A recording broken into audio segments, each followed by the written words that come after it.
नमस्कार साथियों। चीन को लाल आंख दिखाने का वादा कर ये सरकार सत्ता में आई थी। चीन ने भारत की सरजमी पर लद्दाख में तो कब्जा कर रखा है। वो 2000 स्क्वायर किलोमीटर है या उससे भी ज्यादा, इसका फैसला अभी होना बाकी है, क्योंकि मोदी सरकार संसद में चीनी कब्जे पर जवाब के लिए तैयार नहीं। सच्चाई ये है कि मोदी सरकार चीन के साथ किसी भी तरह से विवाद से इनकार ही कर देती है। उनका केवल ये दावा होता है कि चीन से कोई खतरा नहीं, लेकिन जो ताजी हकीकत आई है ये और ज्यादा खतरनाक है और ये और ज्यादा चिंताजनक भी है। ये हकीकत क्या है? एक बार लद्दाख को भूल भी जाएं तो ये ताजी हकीकत उत्तर पूर्व यानी नॉर्थ ईस्ट के खास तौर से अरुणाचल और असम प्रांतों के लिए खतरा बनी है। इसका अंदाजा वैसे तो हर अखबार ने लिखा है, नव भारत टाइम्स और जनसत्ता अखबार की हेडलाइन से लगा सकते हैं। हेडलाइन है, चीन बना रहा वाटर बम, भारत के लिए क्यों है बड़ी टेंशन।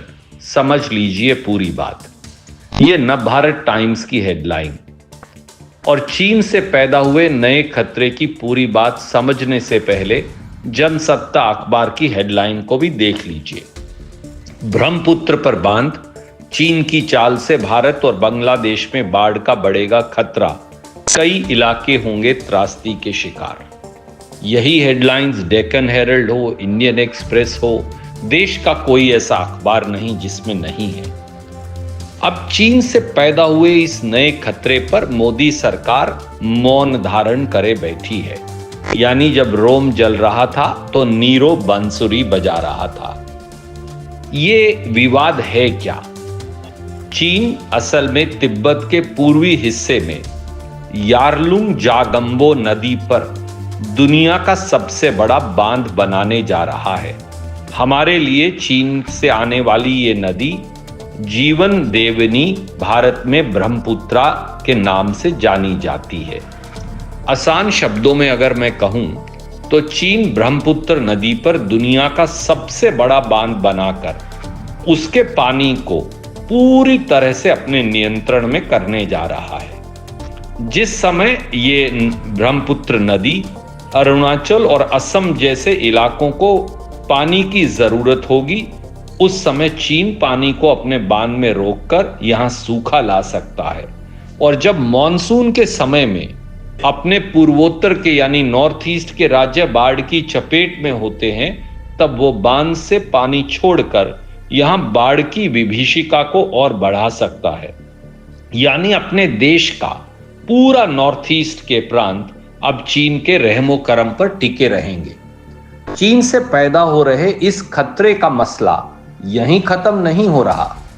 चीन निर्मित दुनिया के सबसे बड़े बांध से पूर्वोत्तर के राज्यों में भूकंप का खतरा भी पैदा हो सकता है, क्योंकि तिब्बतियन प्लेट्यू का पूरा जो इलाका है ये भूकंप प्रोन है। यहां की इकोलॉजी भी डिस्ट्रॉय हो सकती है।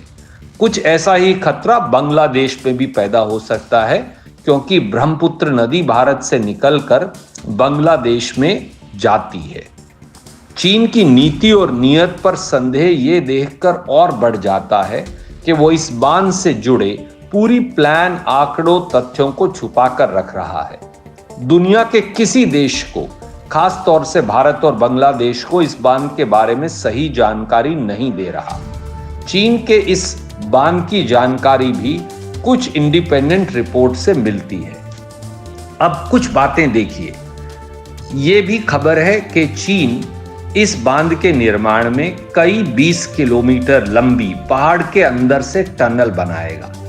पूरे तिब्बतियन प्लेट्यू की इकोलॉजी बहुत फ्रेजाइल है और यहां अक्सर भूकंप आने का खतरा है।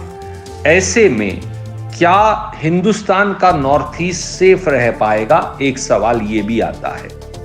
दूसरी बात, हिंदुस्तान लोअर राइपेरियन स्टेट है, क्योंकि ब्रह्मपुत्रा जो है वो चीन से आकर अरुणाचल और असम से गुजरती है और फिर बांग्लादेश तक जाती है। जैसा मैंने कहा, क्या पानी रोकने से सूखा नहीं आएगा और पानी छोड़ने से बाढ़ नहीं आएगी?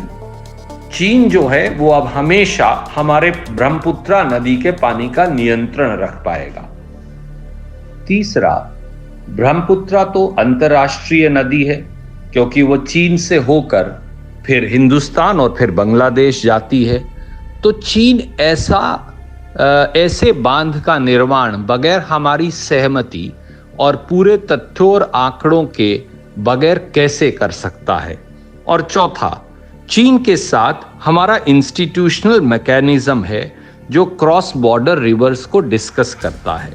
बाकायदा चीन के साथ हिंदुस्तान ने एक MOU किया हुआ है ट्रांस बॉर्डर रिवर्स पे, पर भारत इसके बारे में क्यों चर्चा नहीं कर रहा?